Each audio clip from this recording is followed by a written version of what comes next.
So, first of all, like Bo Dallas's vignettes have been wicked cool. So is he the most important guy in all of wrestling right now at this point? I mean, He's right gotta now, everybody's like, I mean, in this hugely- current moment. Yeah, I think so. Yeah, like the biggest attraction. He's the right now. absolute biggest deal in all of wrestling. 0 to biggest deal. I can't deny that. Yeah, I don't think anybody could. I love to. I I'm can't sure there's even people put that into would- words how much I love that. Yeah. Oh yeah. I've been a fan of Bo Yes. since he was Bo I on know. like OG NXT. I know and I thought it was a shame in the first place that he like disappeared. Yeah, but they were so close. He's man. shown so much personality. Like he's shown like such a. He's very like he's molded into the role. Very well. Oh, these two. So like, the debut was off the charts, unbelievable. Mhm. That's a given. We've Right. already talked about that. But these 2 video packages that they've put out Yeah. of the interviews between him and Uncle Howdy have been some of the best video package promos I maybe have ever seen. Like they're so above and beyond incredible, extraordinary good that it's kind of a shock how good they are. Well, You almost expected it was going to be good because Triple H is in control now of creative, but I didn't realize it was going to be this good. And a lot of that is to credit to Bo. Yeah. His performance has been off the charts, unbelievable. They've certainly had time to do these. So, you Yes. know, these were done a while ago, I would imagine. I'm guessing. They were very prepared going into this. Yeah, and I've seen like live show, like people's like phone videos of them showing it and people are popping for these. Like the first one, audience footage came out from in the arena, and that's some of the craziest footage I've seen of crowd control in my memory of watching wrestling. Like the fact that they're in a live arena with live fans who are gonna just talk over shit and be loud and chant things and all that shit, right? As soon as Uncle Howdy's like, how did it feel when your brother died? You heard the whole audience. And this is from a guy's camera in the arena. Yeah. So you're not getting any of the like pipe-in stuff that people think they do that they clearly don't anymore. Then maybe they did during Vince, but that's off they don't need to pipe in shit now. right. You heard the whole crowd go, oh, and then just go, phew. And it was dead silent for the remainder of that whole video. You could hear a fucking pin drop in there, dude. It was crazy how captivating and how captivated the entire arena was during that video. And it has to be a deal where like that aired, and backstage, wherever Bo was, everybody around him must have been flipping out for him, dude. Just like, oh, this is actually elevating to a level we couldn't have anticipated. No. This is now the biggest story, the most over shit happening in all of wrestling globally right now, period. Yeah, Just and boom, 0 to most over thing. It's so cool the way that they've thought about doing this. Like incredible. In my head, there are so many different ways.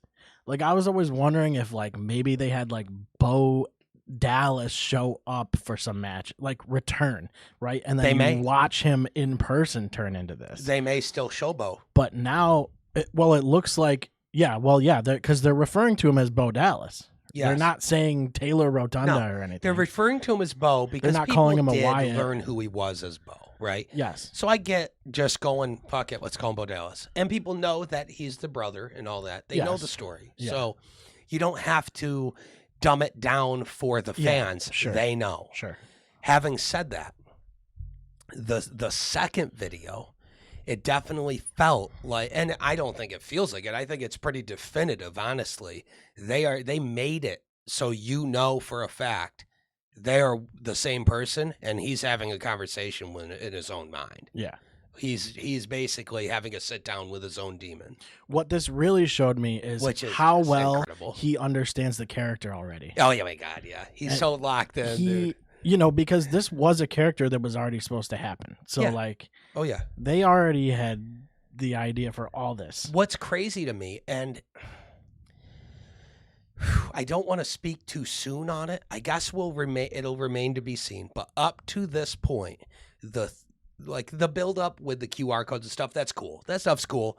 And the stuff that was in the QR codes, that was cool. That was stuff. Partially because Bray did the same thing. He did. Yeah. Building up to Extreme Rules or whatever when he came back. When he came back. And that's cool. And I love that they did that to build back up to the return of Uncle Howdy or whatever, and the Wyatt 6. Having said that, if you're talking just the debut and the 2 sit-down segments, I was closely watching WWE from the time of NXT 1.0 and that crew, including Bo Dallas, and the debut of Bray Wyatt. We were watching WWE closely at the time when Bray Wyatt debuted, and we watched his whole career. We were watching closely for his whole run, right? I can't remember if I saw a single thing they did with Bray Wyatt that felt as intense and as impactful as what they're doing with Bo right now. Yeah, well, it's because they're doing such a good job blurring the lines. Yes. So they get to produce it in a way that I don't think that's Bray's fault. I think that Bray wanted to go there the whole time. Oh, yeah. Well, there were certainly a lot of limitations he had. Yes. The creative style of Kevin Dunn as the head of the television production just had a very hokey feel to it that always undermined everything that Bray wanted to do. Yeah. And there was some major gold, dude. In the Firefly Funhouse, there were moments that were incredible.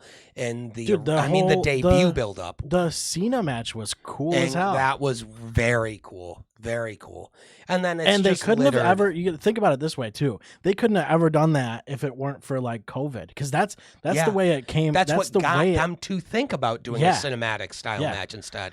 And then there Same was with Undertaker, Orton, and who else was it? AJ Styles or Orton? Taker and AJ Styles had that his retirement match. Taker's. That was that one. Yeah. Okay. Yeah. And then Orton had one too. That was on that WrestleMania. I don't remember that. I believe so. Another cinematic style match. Yeah, it was all backstage. Him and Edge had the greatest match ever.